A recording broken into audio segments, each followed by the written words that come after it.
Your college basketball weekend is here. Rise and fire.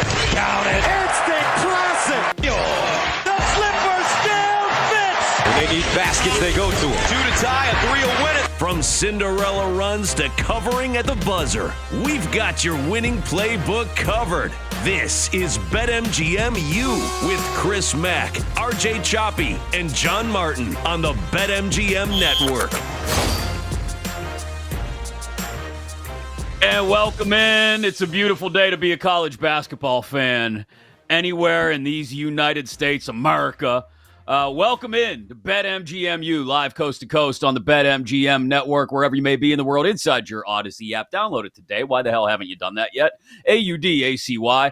And, of course, you get us live on the network every Friday night, Saturday morning, always in podcast form, wherever you get your podcast. Just search BetMGM U. I'm Chris Mack, alongside RJ Choppy and John Martin. We are here to sort of work through Conference Championship Week, the remnants of it, or the thick of it, depending on when you're listening to this, and get you ready for what we may or may not get on Sunday night when the NCAA tournament brackets are released.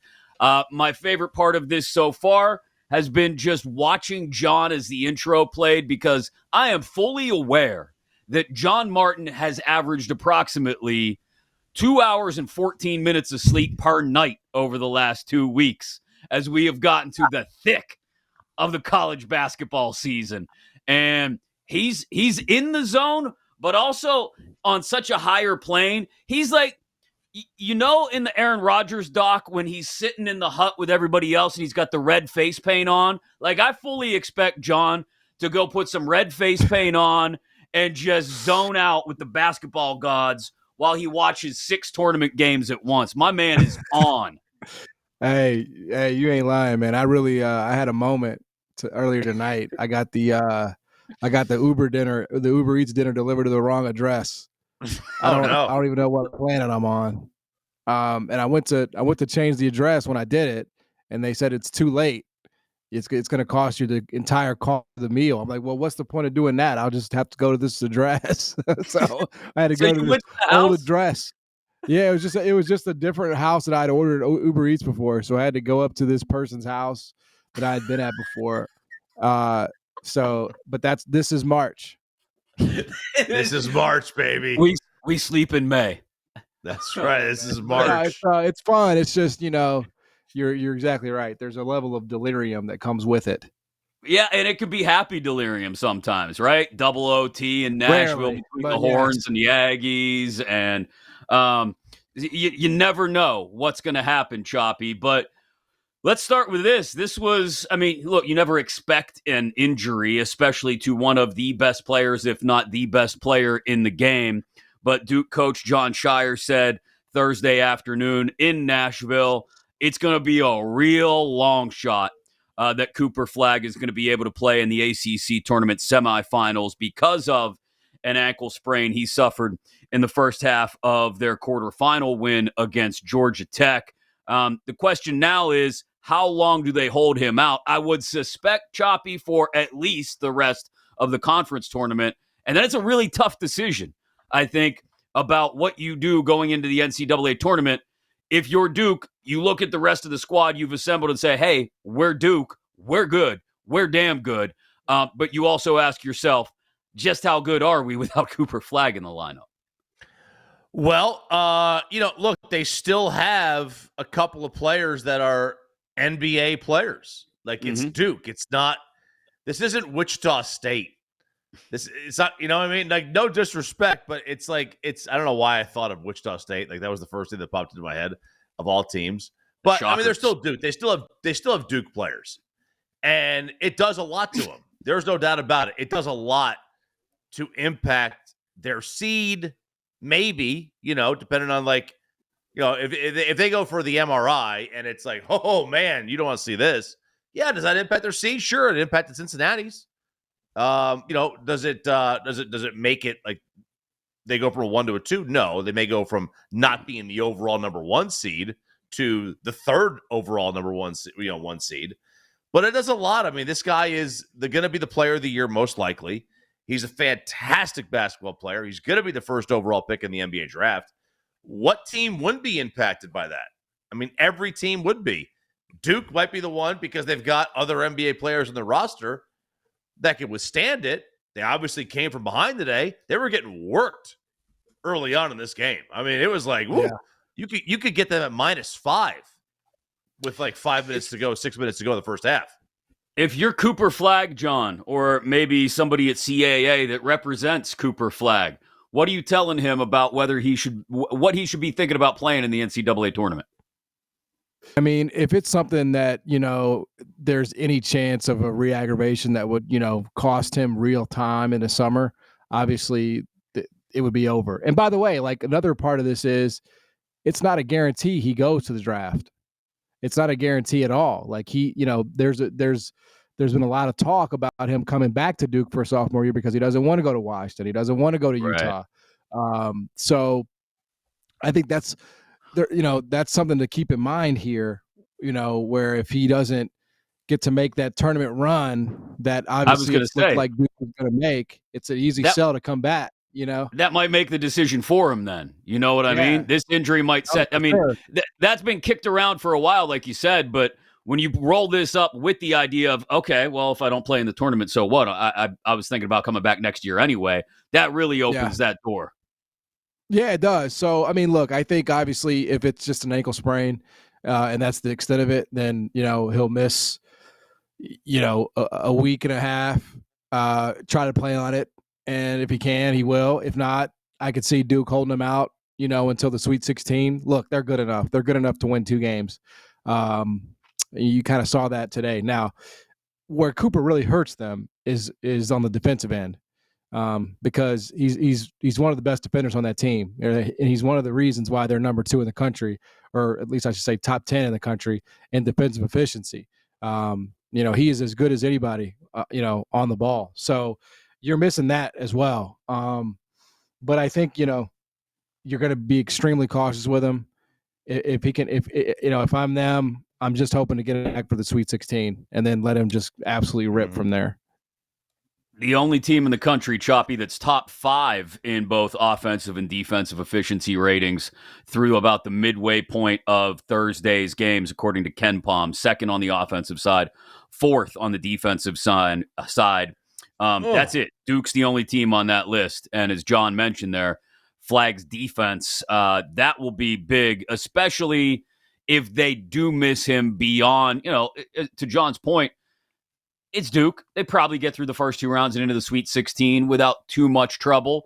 But if he's still out at that point, then you're talking about going up against some big boys, most likely, regardless of how the brackets draw. Look, you could if you're going to be the 1 seed, right? You're going to be a 1 seed. You could probably get through a 16 without Cooper Flagg. I get it.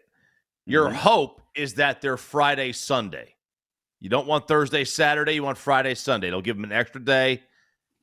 But look, the 8-9 game, it's very possible. If you go to the most recent, bracketology, your 8-9s are going to be Marquette, Baylor, Mississippi State, Creighton, UConn, Memphis, Georgia, New Mexico. You really want to risk that? You know what I mean? Like there are some teams that could bite you there. You really want to play UConn, who hasn't lost a tournament game, in 2 years, like 3 years? You want to play UConn? They've had UConn pop up on like the 8 or 9 line in their region in Does bracketology. Maui count? Because they lost all those. Yeah, they did. They did lose all those. They did. But and look, and I know you're going to play. Duke's going to play in Raleigh. Raleigh's got Raleigh has the first 2 rounds, so they're going to play in Raleigh. It's a home game. I get it. But do you really want to you want to mess with UConn? I don't know that you do. No, I don't think so. But it'll be interesting to see the way they play this. I do think you're absolutely right. This does not affect overall tournament seeding for them. It might affect them being the overall number 1 seed.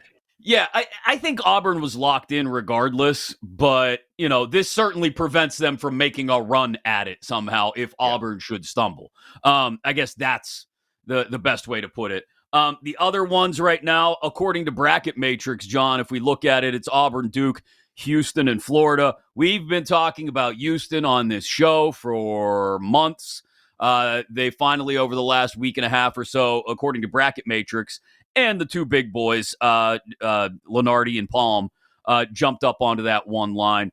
They feel safe and secure there, you think?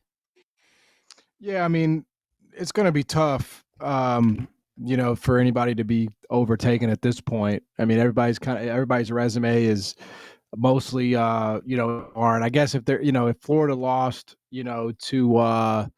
to Missouri, right, or Mississippi State, and Tennessee, for example, was able to go on a big run in the SEC championship and was able to win it, you could see them being replaced maybe.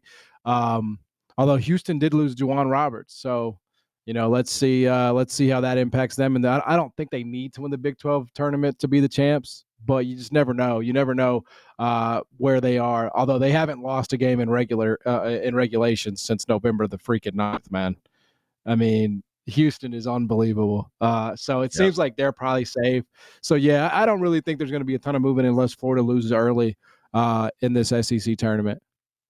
Yeah, it's Florida. Florida's the only chance. I mean, I think all the other 3-1 seeds are pretty set. My issue with the bracket, as a Tennessee fan, my issue with the bracketology, everyone's got Bama higher on the pecking order than Tennessee, and I'm like, we won head to head. We have a better record. We have a better Ken Palm. Why is Bama ahead? That's what I'm not trying to advocate for a 1 seed. Florida's earned it. Houston, Duke, Auburn have earned it. It's the Bama thing, and that may be my Bama hatred, but I mean, there's not really any case to be made that Bama should be ahead of the Vols, but the 1 seeds are set. John's right. It's like Florida has a opportunity if they lose to kind of give one up, but other than that, I don't think it's going to happen. And again, it would require Tennessee taking it. So even if Florida lost, but then Tennessee didn't win the SEC tournament, and they would probably stay, exactly where they're at. Right. So maybe this is the most efficient way, actually, to kind of work through the rest of the show. Because, again, we're brutally honest with you guys. You know that the show happens as we record it on Thursday nights. We're just being honest with you. So when you hear it on Friday night or Saturday morning, typically there's no problem, but it's conference tournament time. So to be totally honest with you, there's stuff happening between the time we recorded this show and the time you're listening to it or viewing it that may have been completely out of right field. So maybe the best way to roll through this is to kind of talk about, we went through the one line, right? Auburn, Duke, Houston, Florida, is to kind of roll through at least 2, 3, and 4. From there, it probably gets a little too deep into the weeds. But to roll through 2, 3, and 4 here for a couple minutes and talk about what makes sense on each of those lines as well. At Bracket Matrix, again, which averages them all out, on the 2 line, we got Bama, Tennessee, Michigan State, and St. John's is in there as a 2, even though neither Lenardi nor Palm in the last that I saw had them as a 2, had them as a 3, and one had Tech, one had A&M. Texas Tech, that is, Texas A&M on the 2 line. So, battling for position, it looks like, John, for that final 2 seed. If it's between St. John's, Texas Tech, Texas A&M, how much more work has to be done this weekend? Yeah, I mean, so obviously Texas Tech would do great wonders. I mean, both St. John's and Texas Tech, would do great wonders for themselves, if they win their respective tournaments. And I think obviously St. John's is the favorite. Texas Tech, Houston loses Juwan Roberts, man, and Kelvin Sampson is notorious for not caring about these conference tournaments. He just doesn't care. Not that he throws them by any means, but like they were 18-point favorites on Thursday against Colorado. Okay. Would they win by 8? Like, whatever, it's just not what you're used to from Houston. You're used to, front to back, belt to ass, but I think that, Kelvin, and again, it happened to him today, unfortunately, again. He just loses guys when it gets to the postseason.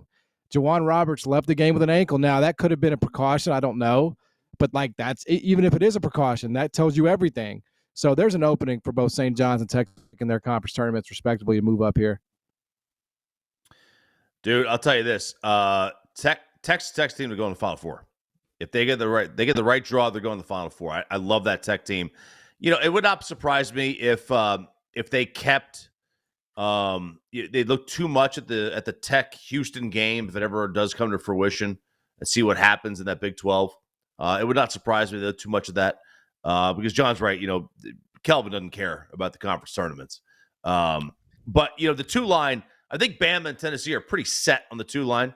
Yeah. I haven't seen much of them anywhere but the 2 seed, and they're probably going to be 5 and 6, regardless of what happens. And then you got other guys that might move up or down beyond that. But I think it's going to wind up being Michigan State and Texas Tech as the other 2s. That would just be my guess at this point. We'll roll through the 3 and 4 lines, too, as well, based on what we've seen to this point in Conference Championship Week. Take a look at a few bubble teams as well. Some bets for you before we wrap up again. Also, as we're pushing through Conference Championship Weekend alongside you here on BetMGMU.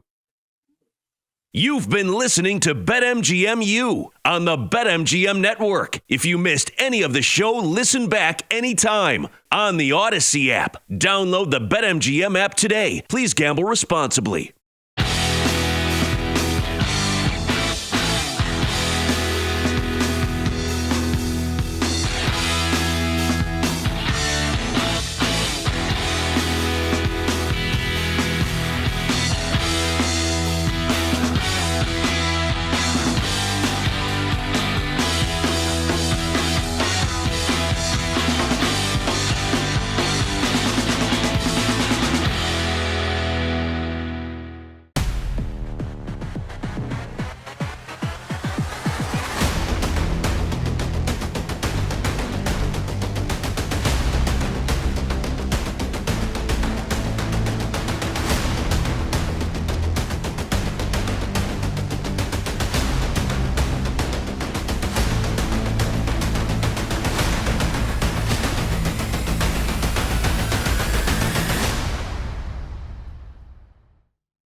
Get ready to experience the ultimate fusion of wagering and entertainment. This is the BetMGM Network. Kicking off your morning with the Daily Tip with Michael Jenkins and Chelsea Messenger. Over. It's a very simple way to look at it. It's the best way to look at it. Followed by the newly branded Bet Sweats with Joe O and Sammy P. When I stop talking, that's when you jump in usually. He said, ring that bell! He said, ring that bell! Then it's You Better You Bet, hosted by Nick Costos and Femi Abebefe. Great teams and great players get a whistle. It's happened forever. It will continue to happen. Capped off every night with the electric Brad Evans and Ryan Horvat on BetMGM tonight. Oh, that's a sexy phrase. Quote Dr. Dre, creep with me and walk with me on this one. Welcome to a new era of wagertainment. This is the BetMGM Network. Please gamble responsibly.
Get ready to experience the ultimate fusion of wagering and entertainment. This is the BetMGM Network. Kicking off your morning with the Daily Tip with Michael Jenkins and Chelsea Messenger. Over. It's a very simple way to look at it. It's the best way to look at it. Followed by the newly branded Bet Sweats with Joe O and Sammy P. When I stop talking, that's when you jump in usually. He said, ring that bell! He said, ring that bell!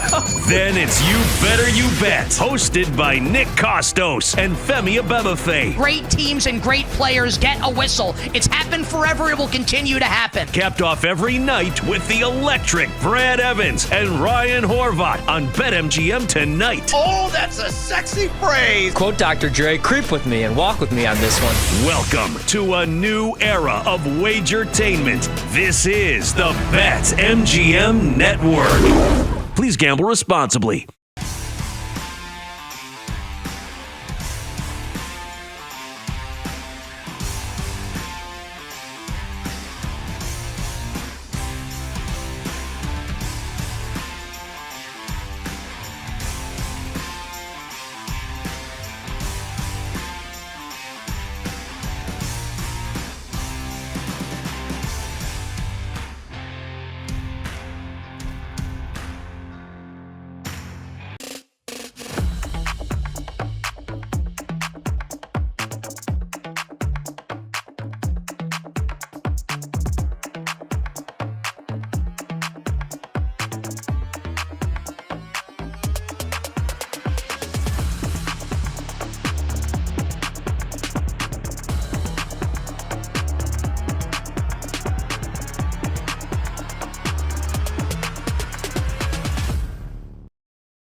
Let's get back to BetMGM on the BetMGM Network. Live coast to coast on the BetMGM Network with you every week, and it's conference championship week. Massive weekend of college basketball here alongside myself, Chris Mack, RJ Choppy, John Martin, getting you ready for all of it. Don't forget, you can watch the show on YouTube. Just search for the BetMGM Network, and you can always get us in podcast form. A lot of you listen to us in podcast form already to begin with.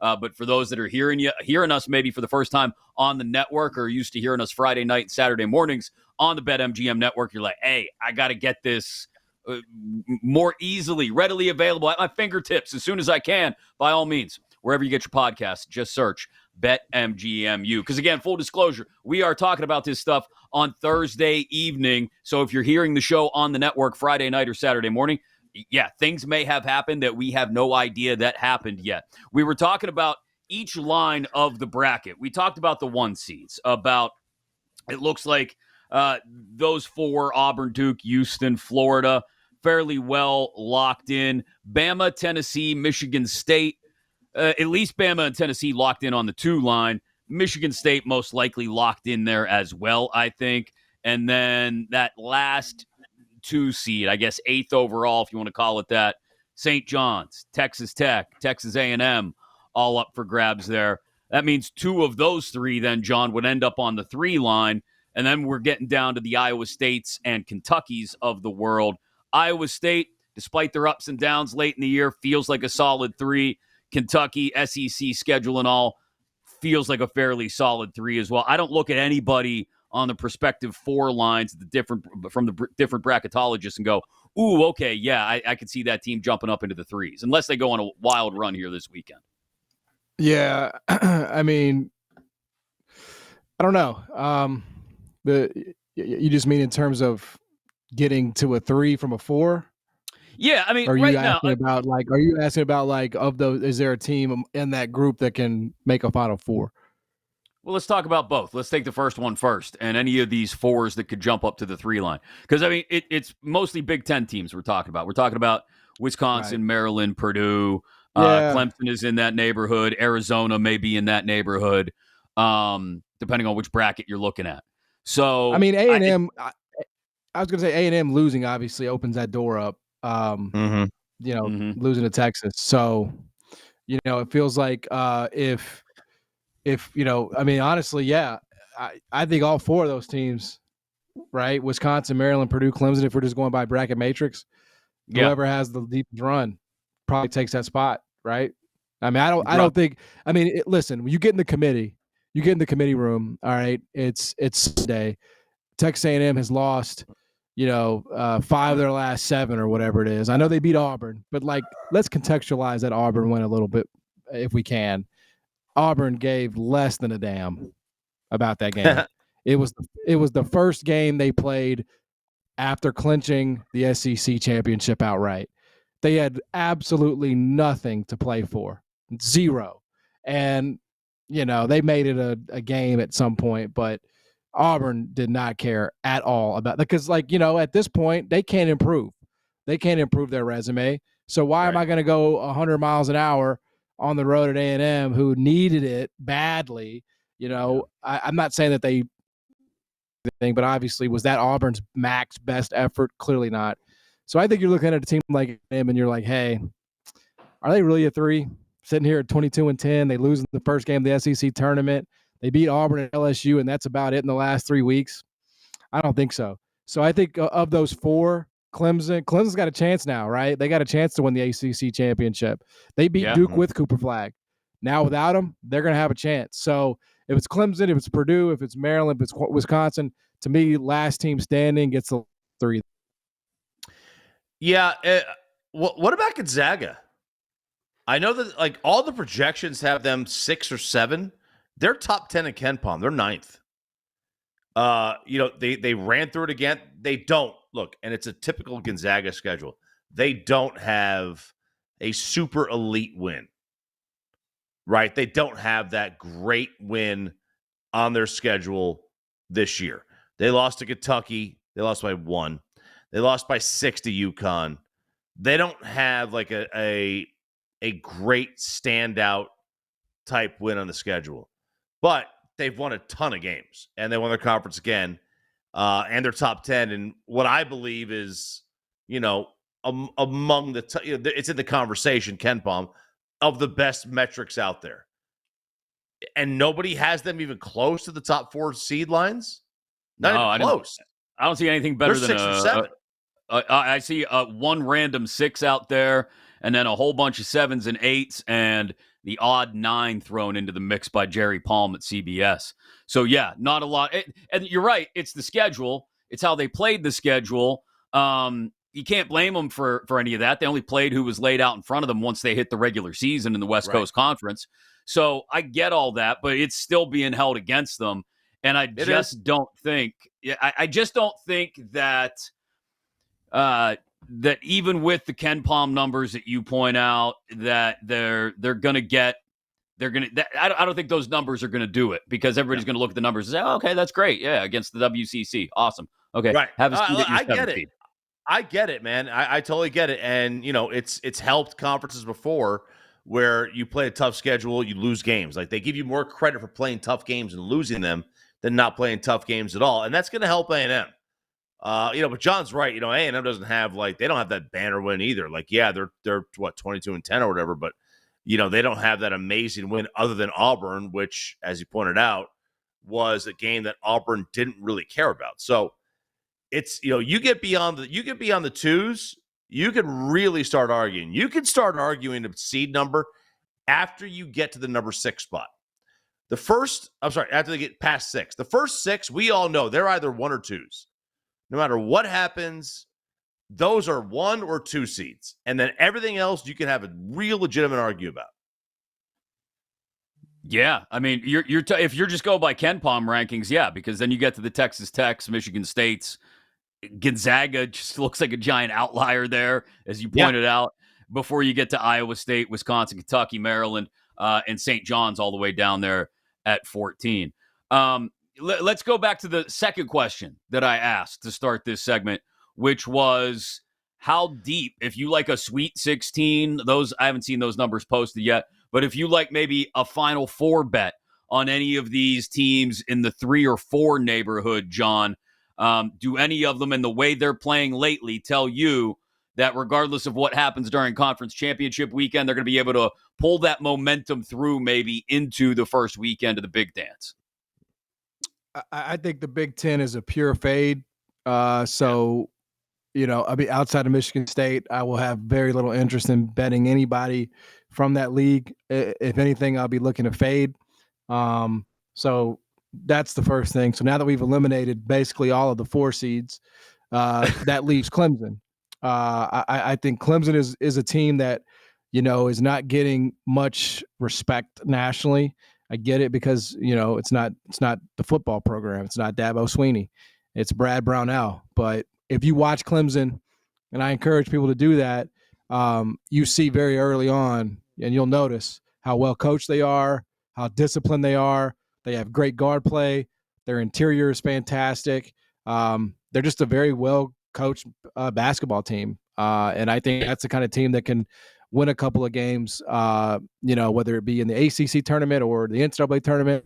I think they're in the mix. And then I think what RJ said about Texas Tech, I mean, I realized that they lost to Houston in that revenge spot, but they did beat Houston in overtime in a game where Grant McCaslin got ejected, JT Toppin got ejected within the first 3 to 4 minutes of the game. Their coach, their best player. So I think those two teams are extremely dangerous. Yeah, I think Texas Tech and I think Iowa State are super dangerous. I mean, you're talking about teams that are top 20 in Iowa State in both offense and defense, and then Texas Tech, who's top 10 in offense, top 26 in defense with Ken Palm. I think both teams are extremely dangerous. Both might be on the 3 line. You might get one on the 2, but I think both are pretty much locked into the top 3 line. I think you're probably going to get really, really good odds on either one of them to get out of their region. Yeah, so right now at BetMGM, you could get Texas Tech at 6-1 to make the Final Four. Iowa State a little shorter at 4-1. So you like those Big 12 teams that Choppy just mentioned to maybe go on a run, get out of their region. Those are decent prices right now. I want to go back to something you mentioned a minute ago, John. And we were just talking about the 3 and 4 lines and those handful of Big 10 teams that we see there right now. If, again, we look at bracket matrix, for example, Wisconsin, Maryland, Purdue, maybe Oregon and Michigan, if you want to include them in the conversation, I'd agree. Fades, I'd straight fade every one of those teams as well, at least as far as getting past the Sweet 16, I think.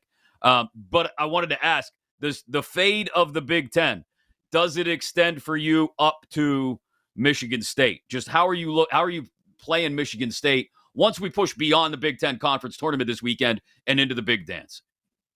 I mean, the only issue that they have is just that they're shooting. Everything else is just elite. It really is. I mean, Jace Richardson's coming on as an NBA prospect, so they got that. Their bigs are, they're certainly not, offensively gifted, you would say, but man, they do the job. They do exactly what Tom Izzo asked them to do, whether it's Cooper, whether it's Kohler, whether it's Zapala. Like they get rebounds, they block out. They're huge, they're tough to move. So I don't know. I don't think I'd be looking to fade Michigan State very much. I mean, I think they're the best team in the country there, along with Florida, against the spread. So I would definitely not be looking to get involved against them too much. Man, I got a buddy who's a big Michigan State fan, and going into this year, how down he was on the program. Is Tom Izzo okay? Is he made for NIL? Is he made for the transfer portal? And Izzo is like, I got a lot of respect for this. I got a lot of respect for him sticking it out, figuring out a way to adapt when guys like Saban didn't, and guys like Jay Wright decided, you know what, this is not for me. And Dabo done damn thing, right? He hadn't even adapted. I got a lot of respect for him. I mean, he adapted to the new way of college basketball. He stuck through it. He had some rough years, and he brought that team back. Like you've got to give that credit. To me, that is really tremendous. And I think Michigan State is. I'll tell you this. If you're going to go up against them, you're going to have a coaching disadvantage in the tournament. You're going to have a coaching disadvantage in the tournament when you go up against Michigan State. That's just the reality. You might have better talent than they do, but you won't have a better coach. Yeah, I bring it up because Michigan State right now to make the Final Four is still plus 450 at BetMGM. I want to say they were in the 5 or 6-1 range a week ago when we talked about that number here on BetMGMU. So there is value there. If you believe that Michigan State, and again, so much of this depends on the draw that we get Sunday night. So if you don't want to jump the gun, totally understand. But if you feel uber confident in a team, like I think the three of us all do about Michigan State and the way they've turned not just the program around this year, like you were talking about, Choppy, but even just look at since conference play started, how well they played on the road in the Big Ten. And then even in just the last 3 weeks, If you go to Bart Torvik and you could break it down by date, they are the 4th best team in the country in the last 3 weeks, behind only Duke, Houston, and the aforementioned fighting Grant McCaslins at Texas Tech, who are John already mentioned, or both you guys already mentioned, is another team to keep an eye on. Top 5 at Bart Torvik over the last 3 weeks. If you're looking for hot teams that are playing well going into conference championship weekend, Duke, not a surprise, they're Duke. We've already talked about the Cooper Flagg effect and what it may or may not be. Houston, number 2. Texas Tech, number 3. Michigan State, number 4. Bama, number 5. It gets interesting. There's a team there at number 6. I don't know how much they're worth talking about, but we've mentioned them a couple times this year. BYU. Okay. Buddy. Hey, Richie Saunders, his great-granddad invented the tater tot. The magma Mormons. Hot as magma. Oh, man. What were they, number 1 in the country in adjusted offensive efficiency in those last 3 weeks as well? I mean, you're looking for a hot team to back going into the tournament. Again, so much of it depends on draw. You're going to hear that qualification a lot over the next week or so. But you could do worse than BYU, especially if they end up sitting on like a 6 line, John, depending on what they draw. They get through the they're coming for better than a 6. I mean, they've now beat Iowa State twice in the last week. I mean, they're coming for better than a 6 now, man. They're, they could wind up with it feels like if they go all the way in the Big 12, they could. How can you deny them a top 4 seed? That's kind of where I would. If they win the whole thing, they're going to get screwed a seed line though. They might. It's happened before where they had to move them a seed line based on the Friday, Sunday, Thursday, Saturday situation. Oh, that's true. It was a couple years ago. They got knocked down to seed line. Either way, if you're a 1 seed and you get through to the Sweet 16 and your reward is a game against, as John put it, the magma hot Mormons of BYU, you might be in a little bit of trouble, especially if you're maybe the Blue Devils without Cooper Flagg. Something to think about. Maybe we talk a few bubble teams and talk about just futures, whether it's Final Four or natty bets that we like as well before we wrap things up here on BetMGMU. You've been listening to BetMGMU on the BetMGM Network. If you missed any of the show, listen back anytime on the Odyssey app. Download the BetMGM app today. Please gamble responsibly.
Get ready to experience the ultimate fusion of wagering and entertainment. This is the BetMGM Network. Kicking off your morning with the Daily Tip with Michael Jenkins and Chelsea Messenger. Over. It's a very simple way to look at it. It's the best way to look at it. Followed by the newly branded Bet Sweats with Joe O and Sammy P. When I stop talking, that's when you jump in usually. He said, ring that bell! He said, ring that bell! Then it's You Better You Bet, hosted by Nick Costos and Femi Abebefe. Great teams and great players get a whistle. It's happened forever. It will continue to happen. Capped off every night with the electric Brad Evans and Ryan Horvat on BetMGM tonight. Oh, that's a sexy phrase. Quote Dr. Dre, creep with me and walk with me on this one. Welcome to a new era of wagertainment. This is the BetMGM Network. Please gamble responsibly.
Get ready to experience the ultimate fusion of wagering and entertainment. This is the BetMGM Network. Kicking off your morning with the Daily Tip with Michael Jenkins and Chelsea Messenger. Over. It's a very simple way to look at it. It's the best way to look at it. Followed by the newly branded Bet Sweats with Joe O and Sammy P. When I stop talking, that's when you jump in usually. He said, ring that bell! He said, ring that bell!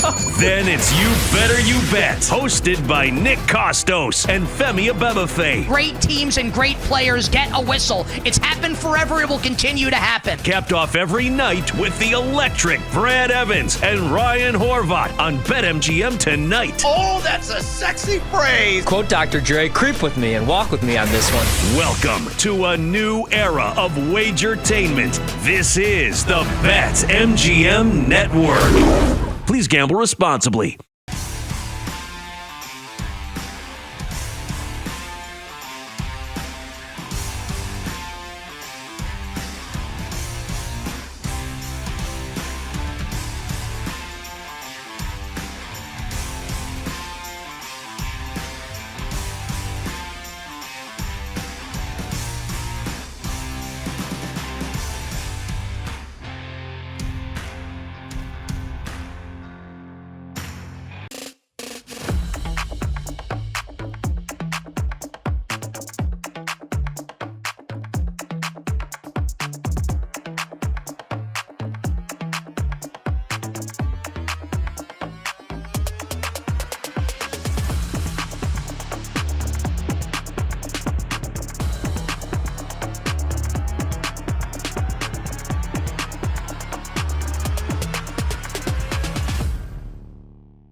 Let's get back to BetMGM on the BetMGM Network. Live coast to coast on the BetMGM Network. It is BetMGM. Also on the BetMGM Network YouTube page. You can catch us there and in podcast form wherever you download your podcast, but especially inside that Odyssey app where you can take us with you wherever you're going. AUDACY. This is BetMGM alongside RJ Choppy and John Martin. I'm Chris Mack. And we've got just a couple minutes left here, gentlemen, in an effort to push through Conference Championship Week and towards the big dance. The brackets will be set on Sunday night. We'll have plenty to talk about when we get together next week because we'll be turning the page, toward the Sweet 16 matchups or the games that will decide Sweet 16 matchups. Maybe there are bets there to be made. Maybe there are teams that we really like to go deep into the tournament with some decent prices. We can get there as well. Since we worked our way through the seed lines, is there anybody beyond, say, the teams in that first 1 through 5 line? It feels like we've talked about the teams that we like the most on those lines. We even brought up BYU. We brought up a Gonzaga. Anybody else outside of, say, the top 16 that we feel like we should really keep an eye on this weekend, John, to prepare for the tournament? I like it. We started with the 1s, and then we got to the 2s and 3s. Now we're going to the 4s and 5s. We're just kind of working our way down the ladder. Limbo, maybe. Yeah, I mean, I don't know, not really. I think every 8 seed is really susceptible to losing in that second game to the 1. I just think the 1s this year are particularly strong and don't really have that many flaws. So I'm not really in love with, if you're a 7, right? You got a chance against the 2 seeds, but if you're an 8, or 9, forget it. Your season's in game number 2. And you talk about the 7s, Louisville, Missouri, maybe, but I got to see it away from home. I think BYU is going to end up better than a 7. Kansas, absolutely not. Marquette, absolutely not. I've talked about UCLA before. They're currently a 6 consensus. I like UCLA because they grind. They grind it out and they play hard, and those teams can make runs. So I guess I would say UCLA, although they're not really what you would characterize as a Cinderella by any stretch. Look, I like UCLA. I like UConn. I like Drake. And I'm not talking about guys that necessarily think win the title. Drake can't win the title. But if Drake sat there and they're in the Sweet 16 and they're even in the Elite 8, I'm not going to be stunned. If UConn is an 8 seed and they beat the 1 seed, I'm not going to be surprised at all. There's several teams out there. It depends on where's Gonzaga. Is Gonzaga underseeded? If they're a 7 seed, do you really want to see them as the 2? If you're Alabama, if you're Michigan State, Texas Tech, Tennessee, Iowa State, you get a 2 seed. You got Gonzaga as the 7. You want to see them on Friday? I'm sorry, on Saturday or Sunday? I don't. No. So there's a few teams out there. Yeah, I mean, I would keep an eye on either of the 2 West Coast teams. If they end up on a 6, St. Mary's or Gonzaga, I want to see what the price looks like for them to get to the Sweet 16.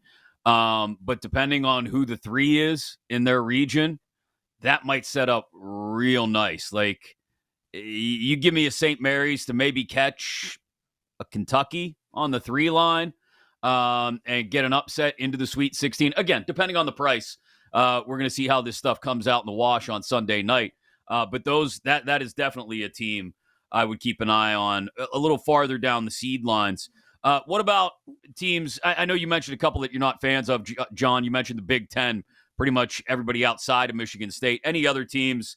You mentioned UCLA, Kansas. Any other teams that you're just like, I ain't playing with you this spring?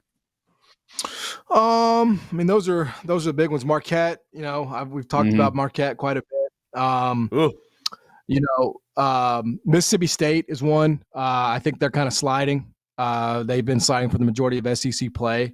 I very rarely will get involved with them. So I think those would probably be Marquette and Mississippi State would be the 2. It'd take a lot. It'd take a lot for me to put money on those 2 teams. Oh, man. Marquette is an interesting one because there was so much hype around them in the beginning part of the year. And those teams that had hype around them at the start of the year that still find a way to navigate into the tournament freak me out. Because there was a reason we were high on them. They've got talent. Kansas has talent. Marquette's got talent. It freaks me out to fade them. There are teams that we've seen that have talent that missed the tournament altogether. Like, was Carolina, weren't they like the preseason number 1 a couple years ago and missed the tournament altogether? All right, if you still navigate your way into the dance, it shows me that you have at least figured out a way to kind of play together. And that really, really throws a wrench into my whole thought process. So I try to stay away from those teams. Any team that I think was really, really highly ranked coming into the season that has figured out a way to make the tournament, I don't touch them either as a dog or a favorite. One more team I wanted to bring up because it's one of the few here in this messy middle of the 6-7 area that we haven't brought up, but they're on a roll. I think 9 wins in a row. And they also have a chance now to win the ACC tournament, John, because of the Cooper Flagg injury. Where are we at on Louisville going into next weekend? Yeah, I mean, I think Louisville is, first of all, I mean, a great job that Pat Kelsey has done this year. That's the first thing. That program was freaking dead before he showed up the last 2 years. So, I mean, to turn it around the way he has, only lose 2 games in the ACC. I think they only won 2 games in the ACC the last 2 years. So he's done a great job. With that being said, I think this is just kind of one of those things where, you're happy to be here if you're Louisville. I think that's kind of they've got injuries they're dealing with. I don't really perceive them I don't think of them as a contender or a team that's going to be a Sweet 16 team. I think they're just, hey, this is first year, we're trying to build a culture. We got to the tournament. We were a factor. We were tied for second in the ACC. We're proud of that. Hey, let's take a swing. But I don't think it's anything really beyond that for them. I don't think they're a threat. I'll tell you this, though. I do think they're going to be underseeded a little bit.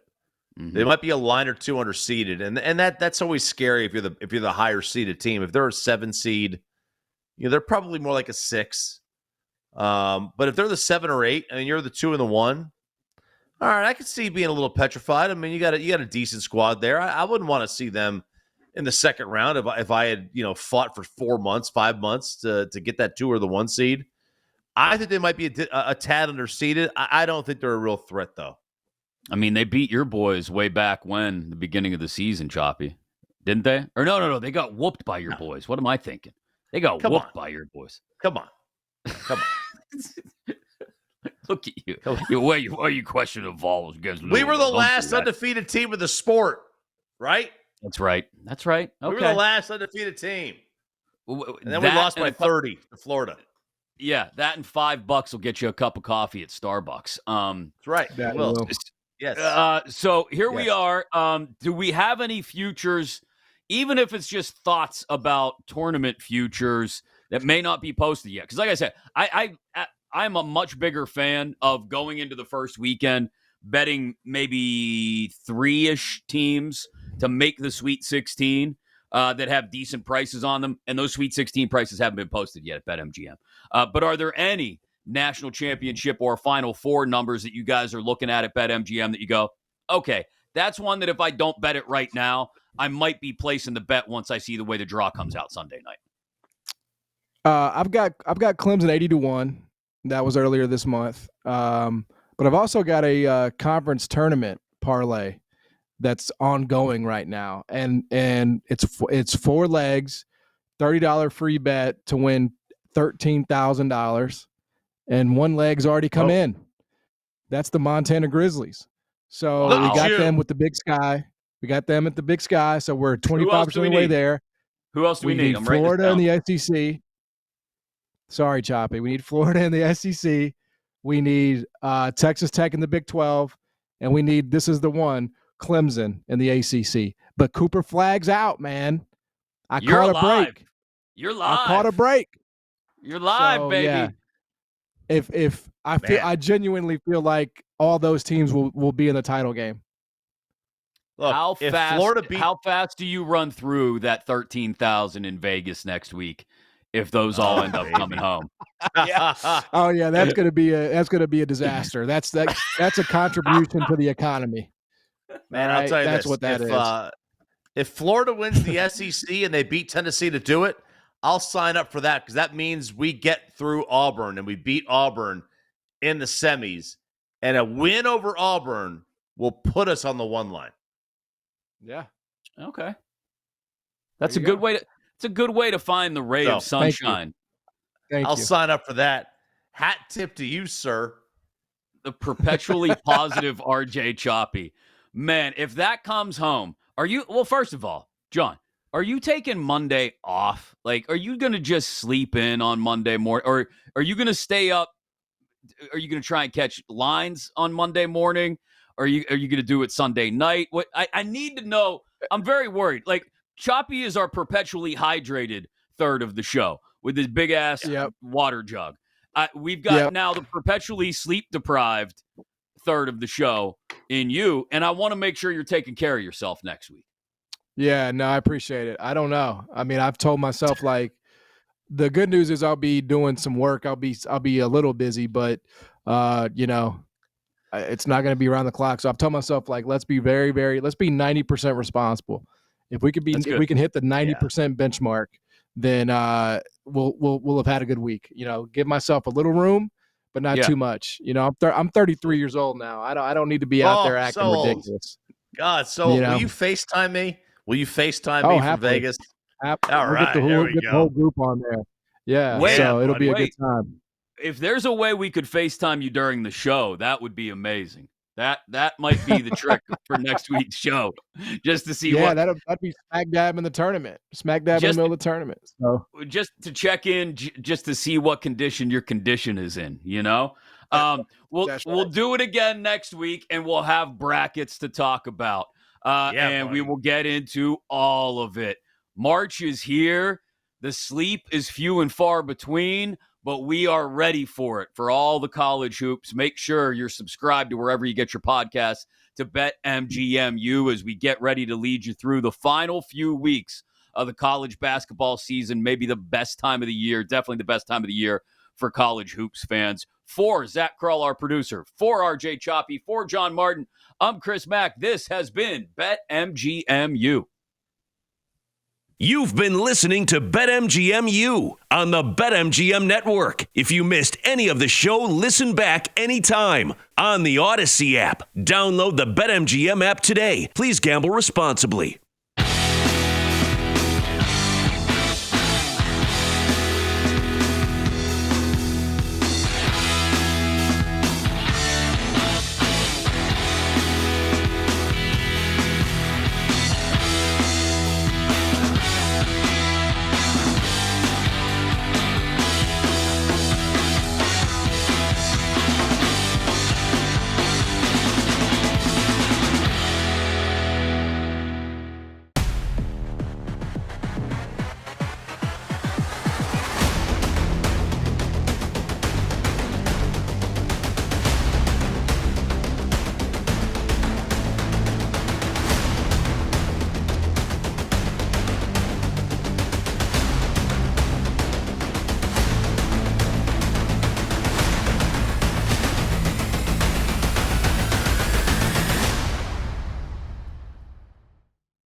Get ready to experience the ultimate fusion of wagering and entertainment. This is the BetMGM Network. Kicking off your morning with the Daily Tip with Michael Jenkins and Chelsea Messenger. Over. It's a very simple way to look at it. It's the best way to look at it. Followed by the newly branded Bet Sweats with Joe O and Sammy P. When I stop talking, that's when you jump in usually. He said, ring that bell! He said, ring that bell! Then it's You Better You Bet, hosted by Nick Costos and Femi Abebefe. Great teams and great players get a whistle. It's happened forever. It will continue to happen. Capped off every night with the electric Brad Evans and Ryan Horvat on BetMGM tonight. Oh, that's a sexy phrase. Quote Dr. Dre, creep with me and walk with me on this one. Welcome to a new era of wagertainment. This is the BetMGM Network. Please gamble responsibly.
Get ready to experience the ultimate fusion of wagering and entertainment. This is the BetMGM Network. Kicking off your morning with the Daily Tip with Michael Jenkins and Chelsea Messenger. Over. It's a very simple way to look at it. It's the best way to look at it. Followed by the newly branded Bet Sweats with Joe O and Sammy P. When I stop talking, that's when you jump in usually. He said, ring that bell! He said, ring that bell! Then it's You Better You Bet, hosted by Nick Costos and Femi Abebefe. Great teams and great players get a whistle. It's happened forever. It will continue to happen. Capped off every night with the electric Brad Evans and Ryan Horvat on BetMGM tonight. Oh, that's a sexy phrase. Quote Dr. Dre, creep with me and walk with me on this one. Welcome to a new era of wagertainment. This is the BetMGM Network. Please gamble responsibly.